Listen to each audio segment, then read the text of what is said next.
Hi, good morning. I'm Jen Wall. Thank you so much for joining us. The Arizona Department of Health Services has just released new numbers on coronavirus cases statewide. DHS is reporting there are now 9,707 confirmed cases and 426 deaths.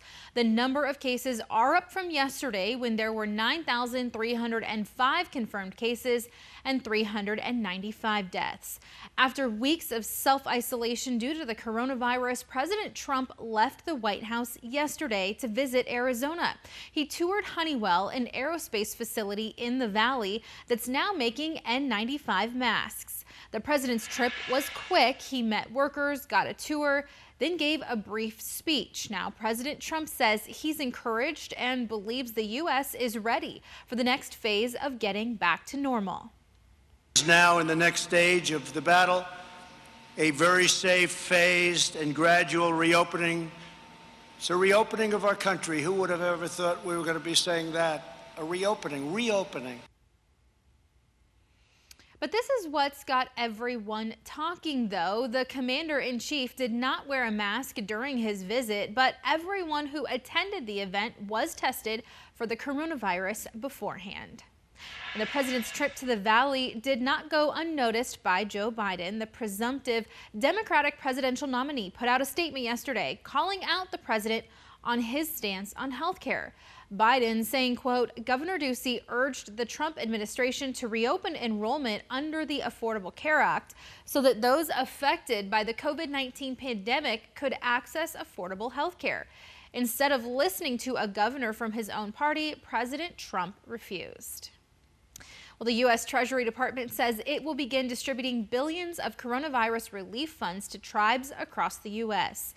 The announcement comes more than 1 week after a congressional deadline to get $8 billion to tribal government. Now, in just the Navajo Nation alone, there are more than 2,400 confirmed COVID-19 cases and more than 70 deaths. The leaders of the nation say this money will help, but there's still a lot of work that needs to be done. It's going to take billions more money just to get us up infrastructure-wise, healthcare-wise, all across the board, and it's just start. But right now, all we care about is flattening our curve, and we want to save as many people as possible. Under the current plan, the Navajo Nation is on track to get more than $6 million in aid money. And a new possible treatment for COVID-19 is being studied right here in Arizona.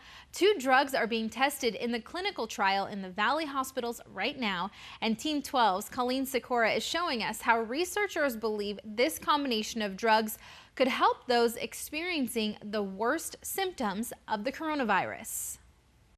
As we've watched COVID-19 spread across the United States, it's posed a challenge. It's not reacting to everybody the same way. To try and help find an option, scientists with Honor Health Research Institute and TGen are studying how atovaquone, an anti-malarial drug, and azithromycin, an antibiotic, affect COVID-19. The combination is currently used to treat an infection spread by ticks called babesiosis. It's relatively safe. I mean, no drug is 100% safe, no combination is 100% safe ever, but relatively safe. The clinical trial will enroll 25 patients across 3 Honor Health hospitals with moderate to severe forms of coronavirus, with the hope these 2 drugs will help shorten the virus and lessen the severity of symptoms.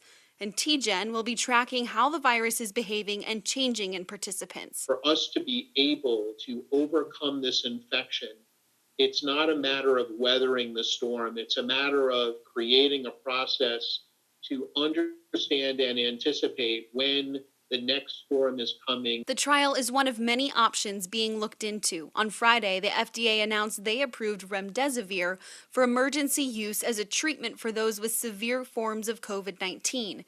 The antiviral drug was shown in clinical trials to reduce recovery time from the virus, and an NIH database shows more than 100 clinical trials are underway across the country for various drugs and other interventions to help address the virus. We can't hope that we're going to find a magic bullet. But the researchers are hopeful their combination of atovaquone and azithromycin will make a difference. With innovation like this, we are going to find bullets, and these can be used, and we need to use them until we are able to get an effective vaccine in place.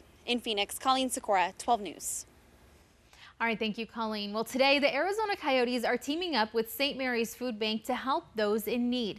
They're hosting a drive-through, no-contact mobile pantry at Gila River Arena. Any families in need can go to the east parking lot. Now, because of today's heat, this will only be available until 10 this morning or until the food runs out. And let's take another look at the new totals of coronavirus cases just released by the Arizona Department of Health Services. DHS is reporting there are now 9,707 confirmed cases and 426 deaths. The number of cases are up from yesterday when there were 9,305 confirmed cases and 395 deaths. Taking a closer look at the numbers here in Maricopa County, according to the County Health Department, there are 4,866 confirmed cases, 182 people have died, 792 are in the hospital, and 214 are in the intensive care unit. Well, don't forget, you can always find the latest information surrounding the coronavirus and how it's affecting Arizona on the 12 News app. It's free to download if you don't have it already. Thank you so much for joining us for this latest update. Have a great day and stay safe, Arizona.